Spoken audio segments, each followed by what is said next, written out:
So I'm just trying to get a couple pieces. Minimum wage, count of the crimes, but I gotta get paid. How to all the reasons I don't feel alright.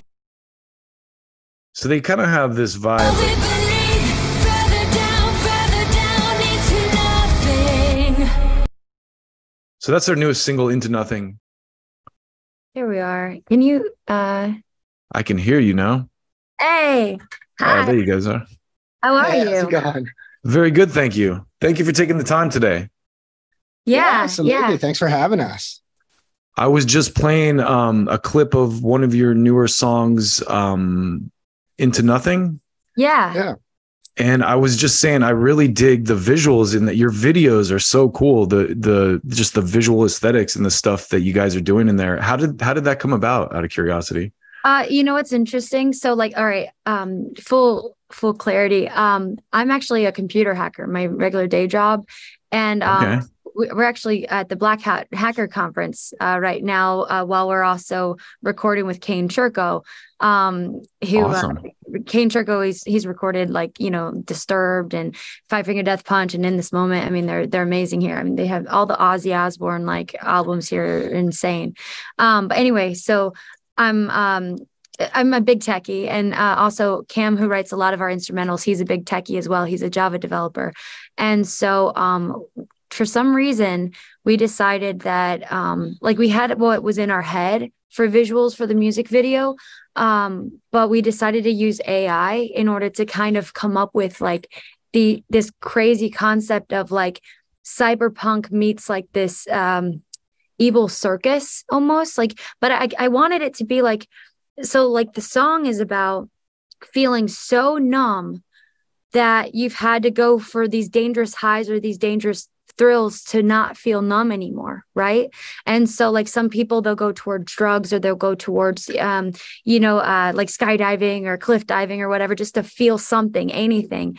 But I thought, okay, well, what if there is this like underground circus where you can sign up and they provide these dangerous thrills, these dangerous games of life or death for you, and so like they might be throwing these like knives at a spinning wheel of death, and like if you could live, and if you live, all right, you're done. If after they pull the dead body off of the ride, they're like, all right, step on up, next person, but we wanted it to still have that neon cyberpunk like life to it, where it's like it's very bright and colorful and weird, and so we used AI in order to create the visuals of this just really weird world, and we sent that to Scott Hansen, and I think he did really well getting the neon tube lights and everything like that to really show what we envision. Yeah, and this was actually one of the first videos where we had a costume designer specifically for the video. So she was designing outfits specifically for each one of us for like all the different scenes, and so she was putting together like crazy runes, and we also had makeup artists specifically for this video. So it was like literally balls to the wall for like every little bit of it. Yeah. So just to rewind a little bit, because she only told me Alyse was going to be here. Introduce yourselves and kind of talk about. Yeah, my name's Oscar. I'm the rapper for Lilac. Yeah, and I'm Alyse. I'm the lead singer. So talk about how did you guys get together? How did this all come about? That's a funny story. So we had all been in previous projects before Lilac, each having our own history in the area, working with different bands and solo projects in that aspect. And Alyse, being the captain that she is, started putting just a team together of like the best people in the area she could, and just these crazy minds. I met Cam through like his ex-girlfriend at a party. I met Oscar through a Craigslist ad. I just made a lot of ads, and I made sure that when I auditioned rappers, because I've never worked with rappers before, I've always just like been a lead singer in a rock band, right? So, but I've always wanted to I've loved Linkin Park growing up, and yeah. But I wanted it to be different than Linkin Park. I don't want a derivative of that, you know, like I like the fact that like we have a female singer, we have all these crazy weird synth sounds that we play with different whispers, and like we like playing with like electronic kind of weird synths and stuff like that, and make like modern catchy choruses, like, you know, make it feel new. And anyway, so I auditioned Cam, and I found me on Craigslist, and I was so weirded out about getting rappers. Like a lot of the rappers like that were in the Raleigh area, they had like money as like their profile picture or whatever. I was like, oh God, let's not interview you. Not quite the vibe. Not quite the vibe. So where are you guys based out of? Raleigh, North Carolina. Oh, awesome. Yeah, but we're a lot of good bands out of that area. Yeah. Oh, thank you. Yeah. Yeah. And well, you know, just based on that story, you know, sometimes it pays off to meet strangers off the internet, you know. Craigslist ads. Everything works that way now. You get a ride that way. Yeah, I was gonna like that. That's like one joke I love, that like we used to get warned about meeting people on the internet. Now we literally call people from the internet, get into their cars. Yeah. Like, don't get in a car with strangers, and it's like, oh, here's a stranger coming to pick me up for the ride to the airport. Thank goodness he's here. Yeah. So what do you guys, what are some of your influences? I guess talk a little bit about what draws you to music, like what inspires you. Okay. I mean, I guess I can talk first. I've always used music as like a way to escape, as a lot of people do. You know, that's nothing new. But I do think that when I was growing up, I didn't have the best childhood, so I saw like a way, like the more painful music I listened to, like whether it was like Chris Cornell or blues music, or like people who had a lot of pain in their lyrics, like I felt like I resonated with them more. And so it helped me not feel alone. So I wanted to, when I feel like when I listen to music, I love it when the vocals are vocally challenging. If I had to practice it, major respect, you know, or like if the lyrics are showing pain or being vulnerable, I think that I resonate a lot with those kind of influences. You? Yeah. And no, kind of along the same lines. It was always a form of self-expression for me. And I've always been a musician. I, you know, grew up playing violin and being part of chorus in school and fun stuff like being I like to flex a little bit here and say I played the intermediate recorder. So I was playing concerts with saying no, not trying to brag. Skills. Yeah. And no, so growing up, like a big part of it, you know, especially when I started lyric writing and working with bands as a rapper, it was self-expression. And I was always drawn to the ability to tell stories. Like I've always been a storyteller growing up, as a writer, you know, and so being able to set the scene and create the characters in the scene and the foundation of, you know, what this, you know, movie, right? This vocal movie was going to be, you know, coming from artists like J. Cole, NF, Eminem, you know, Linkin Park and Rage Against the Machine, Papa Roach, like all these artists that just brought such high energy or such detail-oriented vocals, and were able to like take you along this path of a story with them, you know, from beginning to end, is what really drew me and gave me that desire to be able to, you know, do that. That's great. So what do you got? Where are you guys at right now? I listened to some. Do you have a full length out? I listened to some, like I saw an EP and then a couple singles. Are you working on a full length, or where are you at in your kind of your development and everything? Yeah. So we can talk about that. So I don't know. I know that our PR reps reached out to you. Our manager is Tony Couch, who also manages In This Moment. Oh, okay. So like he's been really good about like, so when we started working with him, we had that EP that we recorded at Howard Benson's West Valley Studios. Oh, wow. We recorded Howard Benson's great. He's done so much great stuff. Insane. Yeah, and we worked with Mike Plotnikoff and Joe Ricard for that record, and it was a really amazing experience, especially for that being our first EP. And so we just like kind of came out like fist swinging, you know, like the first song Perfect Drug got over 1 million views. Undertow, I think, was like is already over 500,000 already, you know, and we just really focused on like quality and just like being vulnerable out the gate and just like coming out like I said, like fist swinging. And so then we went back to the studio in LA and recorded with Mike again at the same place, West Valley Studios, and we have like 3 songs that we can just like release at any time. But and they're ready. But Tony is actually recommending that we do some label shopping right now. So he wanted us to go back to the studio, but instead of writing with Mike again, he wanted us to meet the Churkos.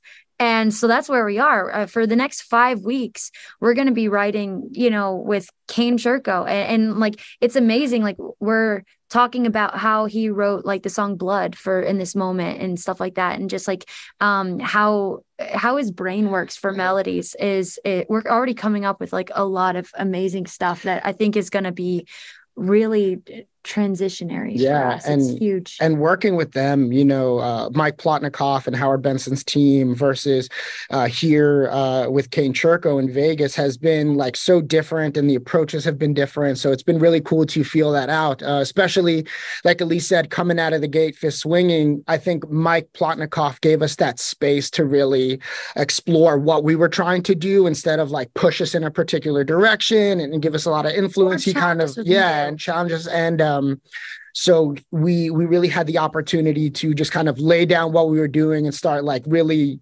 laying the foundation for what we were trying to do as a team. And then with Kane Churko so far, the influence and the input and, you know, the team building that we've been doing just in a few days, you know, to work together and lay, you know, what we've been doing so far down as the foundation. What we're going to be doing for the next 5 weeks has been, you know, so interesting to be able to follow both those paths and, you know, see what each one is going to bring to the table when it comes to, you know, each set of 5 songs. Yeah, I think comparatively speaking, they're both amazing producers. Oh, absolutely. Like they're great. I think it's just a matter of Kane, I think, is a lot like he's very similar to our instrumental Cam, who writes a lot of our instrumentals.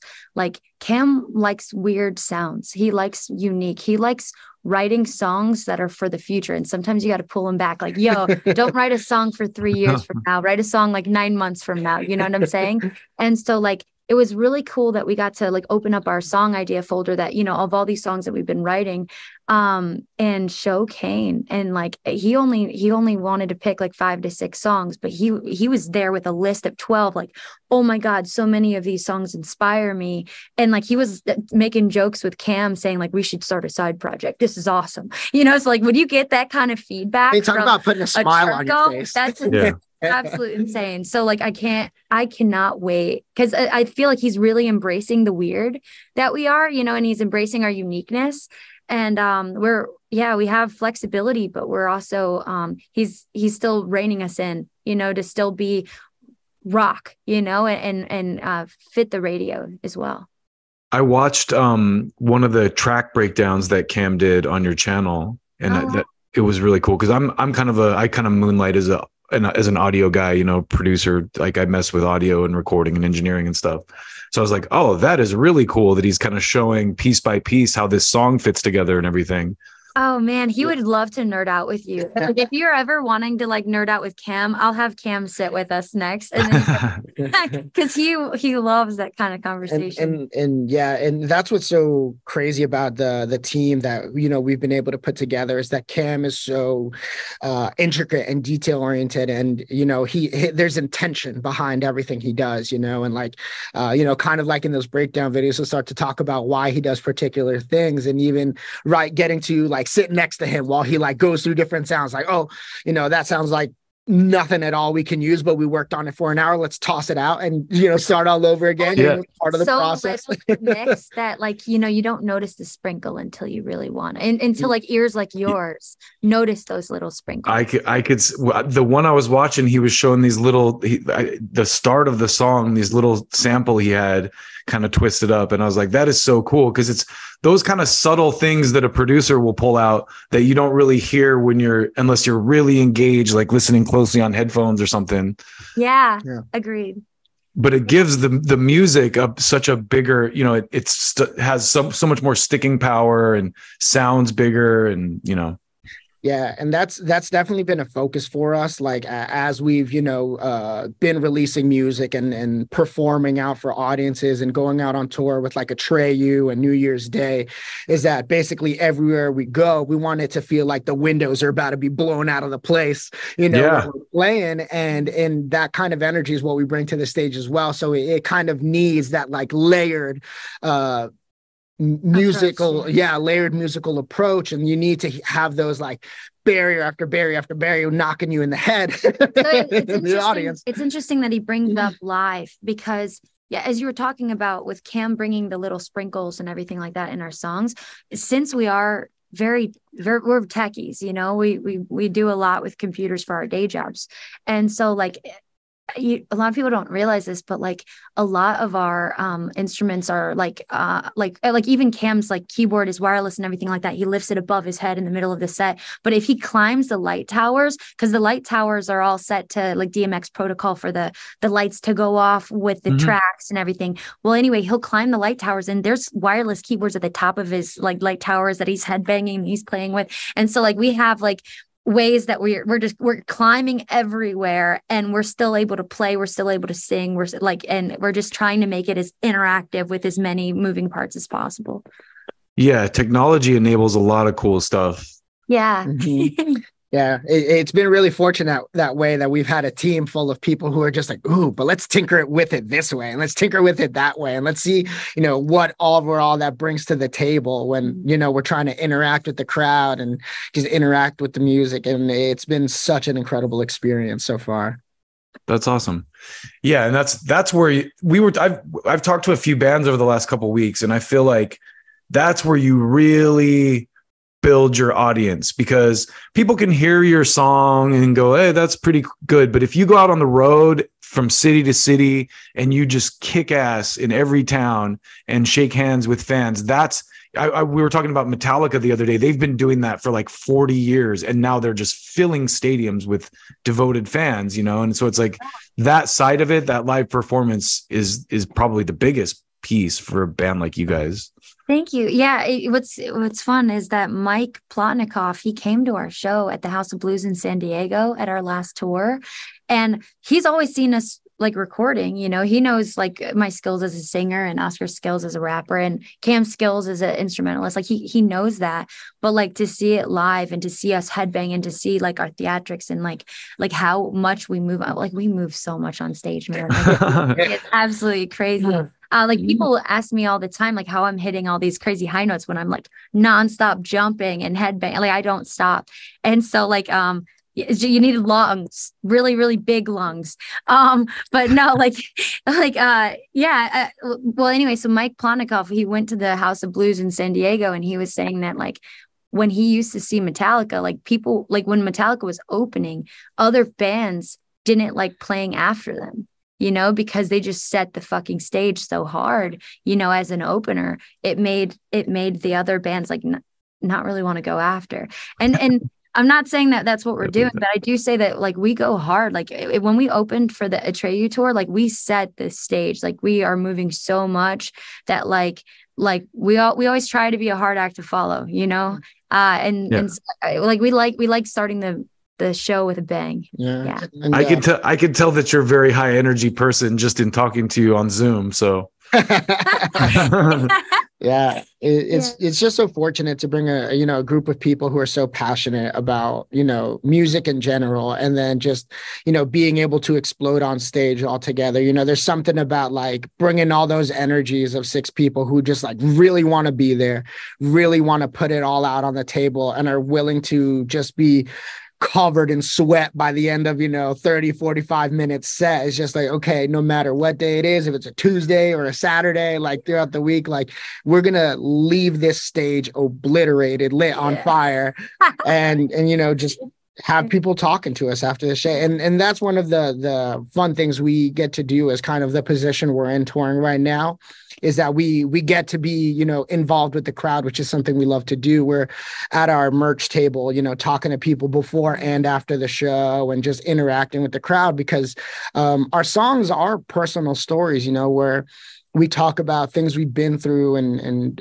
you know, goals and aspirations and, you know, self-destruction and desperation and, you know, all those kinds of feelings. So to be able to interact with the crowd in that way at a more personal level, to take away the dynamic of performer versus audience and just be able to talk one-on-one and, you know, hear their stories and be able to share those experiences has really given us an opportunity to understand our audience better and let them understand where we're coming from as well.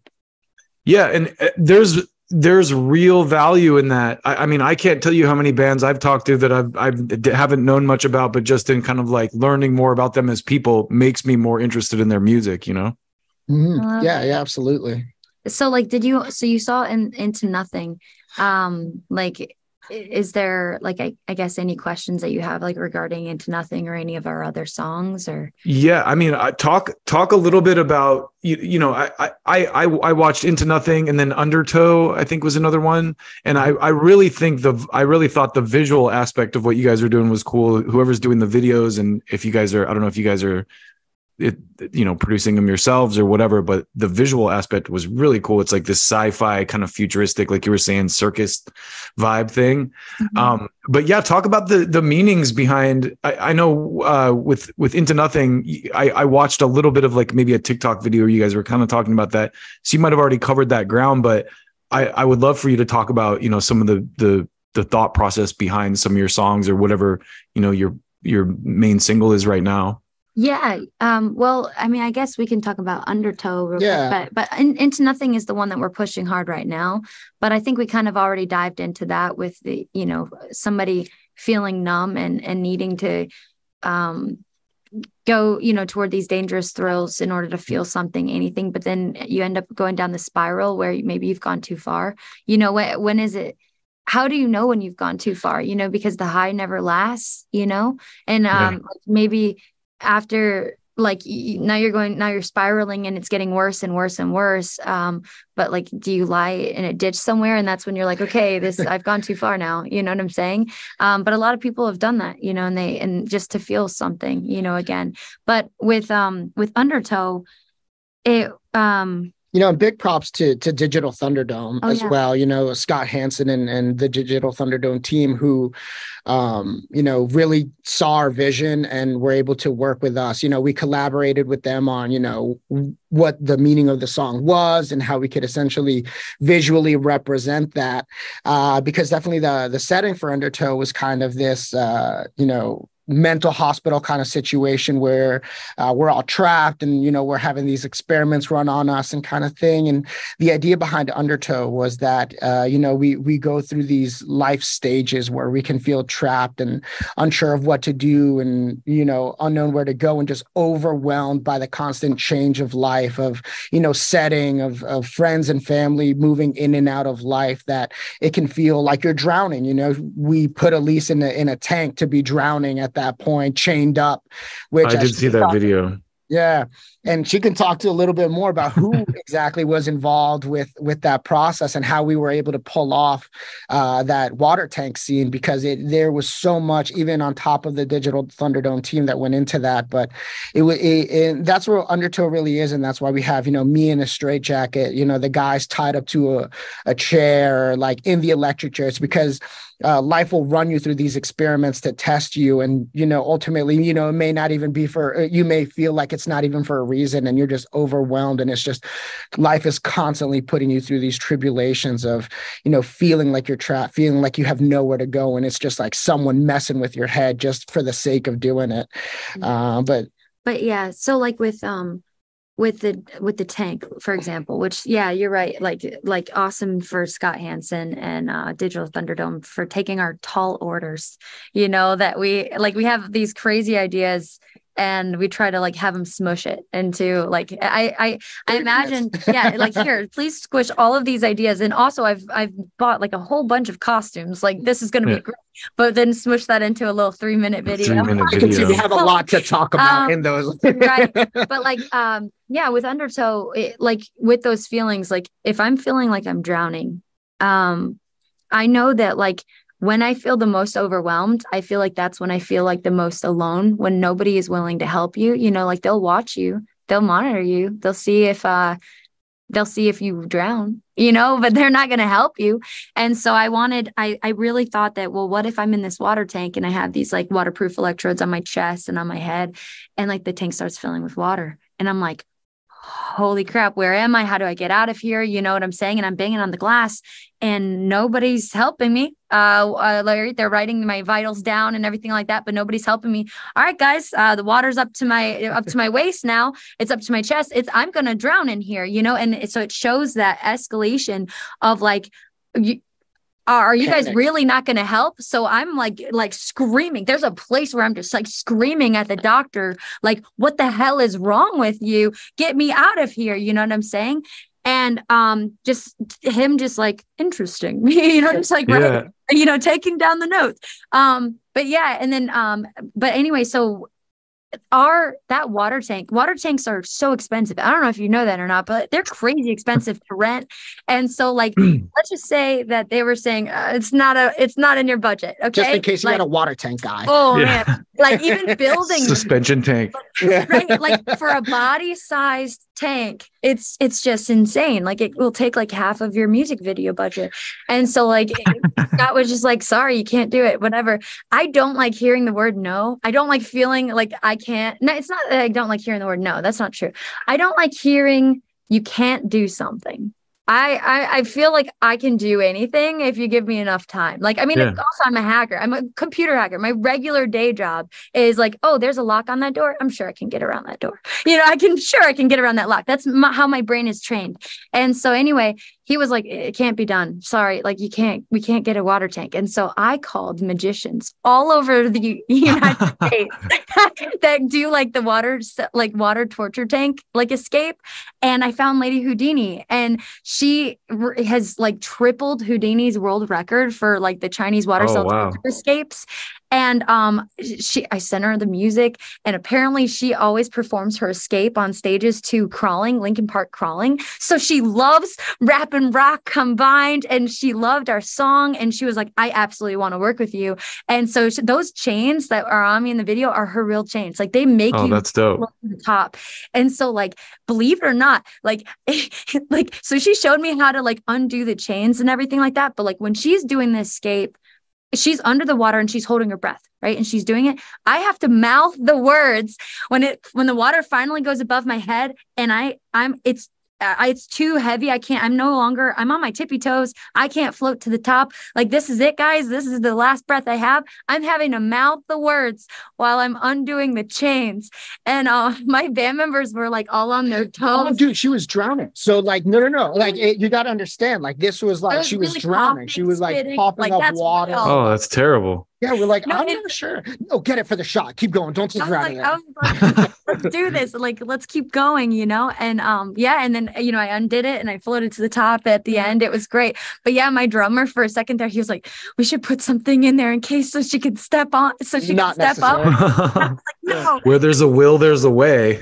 So if you see like real panic in her eyes, like, you know, it's like, oh, that's pretty good acting. It's for the art.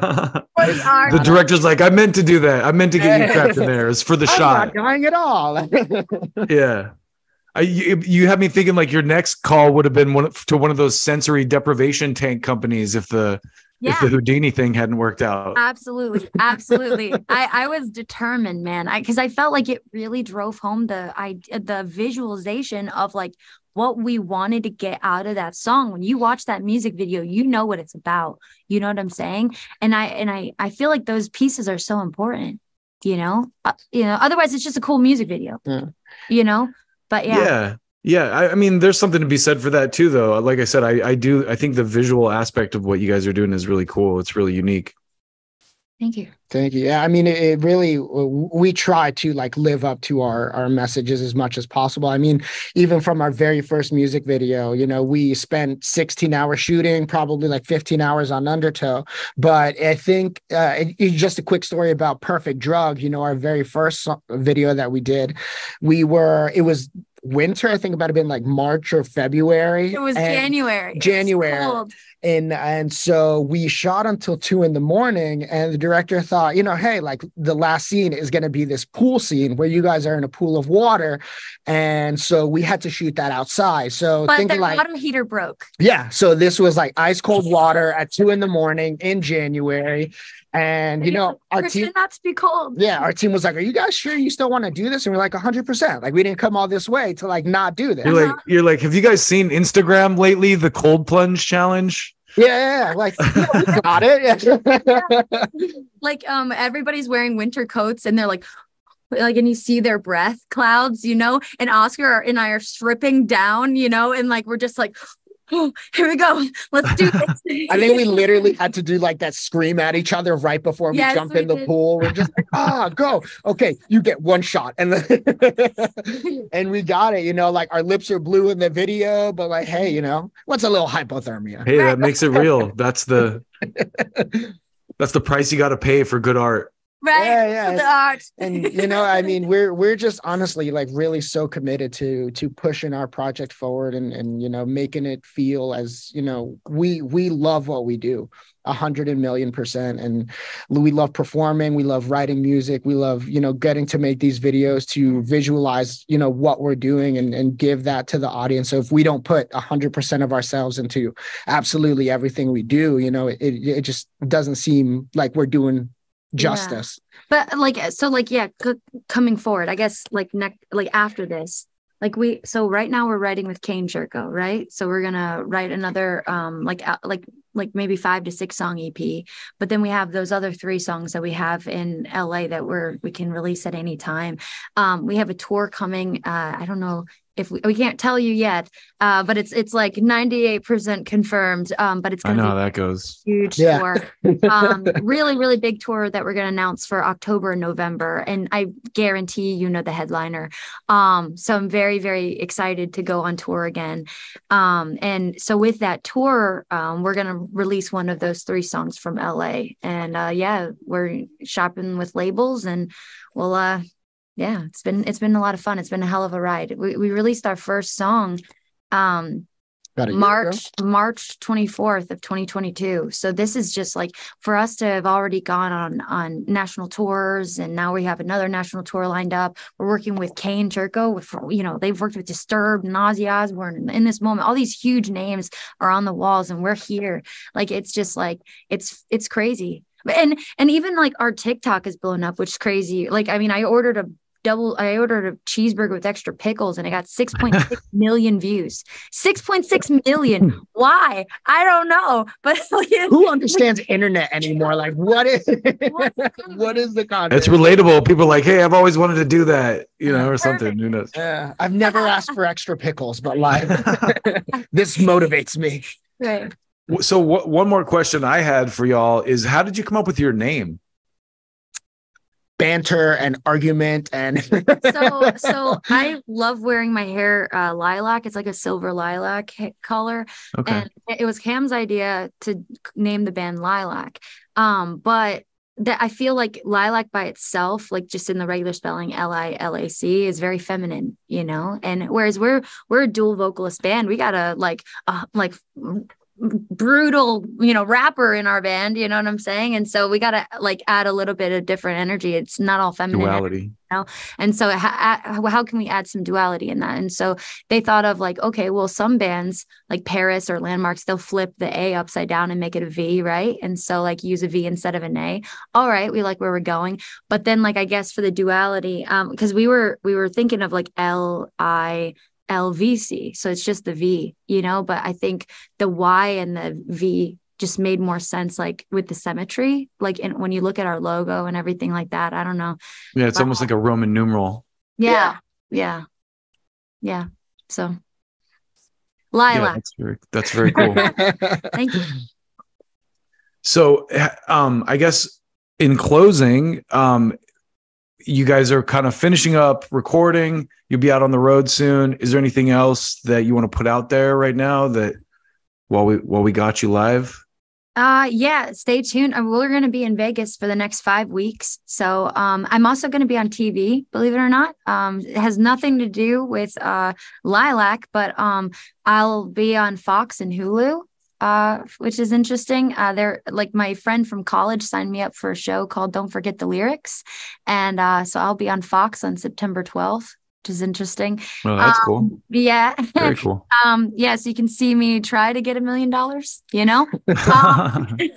And then immediately after that show, yeah, we're going to be releasing a song with probably another music video with the tour announcement for October. So there's a lot that's going to come your way in September and October. So watch our lilac.com, watch Facebook, watch Instagram, our definitely follow us on Spotify and everything so that you guys can hear the new singles that we just wrote. Yeah, of course, get ready to hear Kane Churko music. Yeah, this is going to be nuts. You know, just to echo what we've said before, we interaction with our audience is like one of the things that's most crucial and important to us. So we, you know, in all these interviews, we always try to say, like, please, like, reach out to us on Instagram, on Facebook, or comment us, you know, message us, like, let's talk, let's share these stories. Let's, you know, have this personal experience that, you know, we want to bring people along with us. You know, that's why we do a lot of these things, to tell these personal stories, is because, you know, we're telling everyone you're not alone and, you know, these kind of journeys you're going through. So if we can, you know, share a little bit more of us and hear a little bit more of you, have people share with us, like that's what's most important to us. That's beautiful. Well, I hope to catch you guys if you get out here to the West Coast. I'm out in the LA area. So. Oh, okay. right on. All right. Yeah. Yes. I don't know the routing dates of the new tour yet. I just know who it's with. Yeah. I'll make sure that our PR reps hit you up and let you know, like, when awesome. like where those routing dates are. But I don't know if it, like, where it is yet. They haven't given me the cities. They just told me. Yeah, like, yeah. Solidified. That kind of stuff I totally understand. I've been band adjacent and in bands myself for a long time. So sometimes you get dates and then things change, or someone drops off, or COVID hits. Yeah. And messes everything up. Yeah. So you can't talk about it until the ink's dried. Yeah, exactly. I'm stoked to show you, like, our live, man. It's insane. I really hope that we play out in LA so that you can see us. Yeah, even if not, you know, I'm sure that I'll get a chance to catch you guys at some point if you guys are out on the road. I'm all over the place. I spend a lot of time in Austin too, and I'll get up to Vegas every now and then as well. So okay. Right on. All right. Yeah, we've been through all these areas this last year, so definitely. I'll be here for 5 weeks, so if you feel like grabbing lunch, you know, let me know. Definitely. Well, thank you both for taking the time today. Very much appreciate it, and good luck to y'all. And like I said, very much hope to cross paths with you in the near future. Yeah, I can't wait. Thank you so much. It was a pleasure. Thank you. Take care. Bye-bye.